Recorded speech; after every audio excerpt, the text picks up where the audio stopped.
ടോവിനോ ചിത്രത്തിന് sensor certificate ലഭിച്ചില്ല. Pallichattambi release മാറ്റി.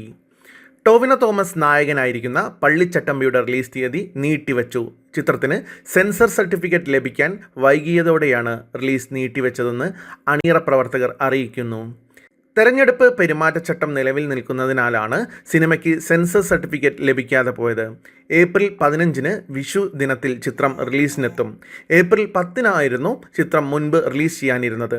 കേരളത്തിൻ്റെ ചരിത്രത്തിൽ മൺമറഞ്ഞുപോയ ഒരു അസാധാരണനായ ചട്ടമ്പിയുടെ കഥ പറയാൻ ഞങ്ങൾ എത്തുകയാണ്. തെരഞ്ഞെടുപ്പ് പെരുമാറ്റച്ചട്ടം നിലനിൽക്കുന്നതിനാൽ സെൻസർ സർട്ടിഫിക്കറ്റ് ലഭിക്കുന്നതിൽ സാങ്കേതിക തടസ്സം നേരിടുകയാണ്.